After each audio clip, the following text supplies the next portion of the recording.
all the way to the end? We were just patient. No? Nagpasensya lang kami. Basketball is a game of runs. We had our run in the first half. They had their run in the third quarter.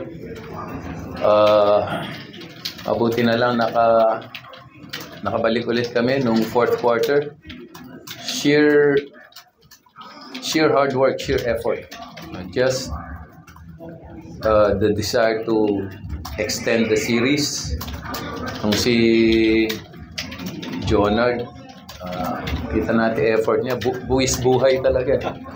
So, any coach would appreciate the effort they put up, no, not just him, but the rest of the guys. Na-withstand namin yung torrid shooting nila, ayaw magbintis kanina yung mga tira nila. Mabuti na lang na-survive namin. No? But that's really the way they play. No? So, at least buhay pa kami. Na-extend namin until Saturday. No? Pero gusto namin yung position namin yun. One game away, even field, great battle. This is what we like. This is where you get your toughness. And we showed toughness today. Thank you, Coach Yen. Jonard, gaya ng sabi ni Coach Yen, buwis buhay. 20 points, 21 rebounds. Sinabi mo na to kanina, sa depensa, sa opensa, gagalingan mo talaga. Jonard, napakarami mong pinabilib ngayong araw. Paano mo nagawa yun? Anong nasa isip mo? Anong nahihirapan na kayong lahat? Ikaw yung nagsilbing inspirasyon na bumuhay sa inyo. For me, yung ano lang sabi ni Coach yung lagi sa huddle namin, kasi yung 3 points namin sobrang baba. Kaya dinanan namin sa sipag, sa box out, sa rebound. Tsaka nagtulong-tulong din yung mga teammate ko. At saka kaya nga yung sabi ni Coach yung walang matatalo sa depensa. Kailangan buwis buhay talaga. Thank you, Jonard. We now open the floor for questions from our friends from the press. Jonard, congratulations. Sa buong karir mo sa PBA, nagka-2020 din ka na ba? Wala pa. Pero may 18 rebounds na sa sa MPBL meron. 18 rebounds. Coming to this game, kasi nga, Boys to Beach Index. Pero yun nga, may experience kayo na sa ganitong sitwasyon, especially na may sa kayong semifinals. Kan naging factor yun tonight against Index? Siyempre yung mga experience namin, malaking bagay yun. Pero hindi pa rin kami pakampante. Kailangan pa rin namin na dumipensa. Tulad ng sabi ni Coach na kailangan buwis buhay sa every possession. Coach, kasi parang kayo and Index, parang you mirror each other, I guess. Would you say so na gano'n? Medyo meron, may mga similarities. Mabilis din sila maglaro, may mga bata rin sila sa team nila. No? Everybody can shoot, they're moving the ball, parang ganun din kami. Kaya tama yun, maraming similarities. But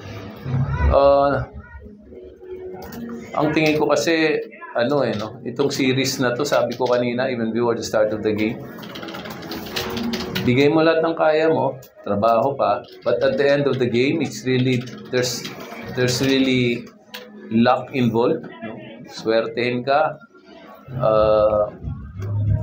it's going to be 1 or 2 possessions ang diferensya. Ang sinasabi ko rin sa kanila, yung free throws natin, dami nating namimintis, ang laro sa playoffs decided by 1 or 2 points. Sayang naman yung mga free throws natin. So, may halong swerte, pero ang tingin ko yung swerte darating sa'yo pag kinayod mo, pag nagsipag ka, which we did today.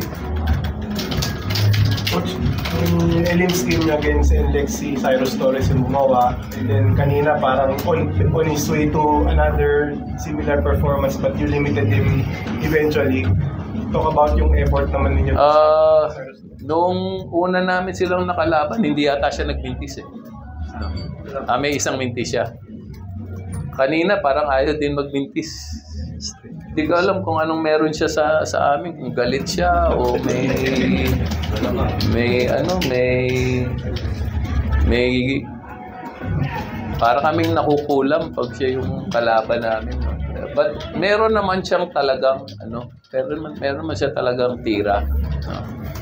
Kaya lang pagka lang kalaban kami, sobrang ganda nung niya, nung tira niya. Gustong lumipas Ewan ko lang, pero magagalit si Boss Ronald pag narinig niya. But sa last 3 times ng semis kayo, dumaan kayo ng door taking sa tatlo.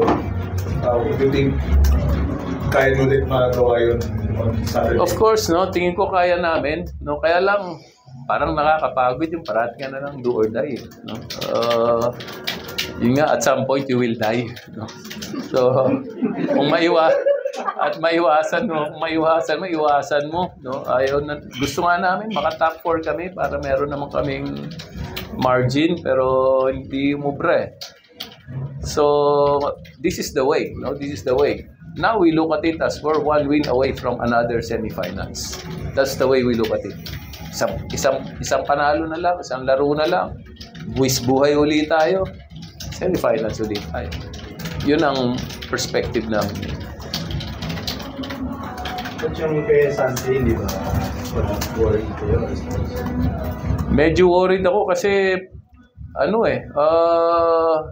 gustong-gusto niyang tapusin yung laro, pero sabi niya medyo medyo masakit at saka baka hindi siya makatulong kung nandun siya sa loob. Medyo blurred yung tingin niya.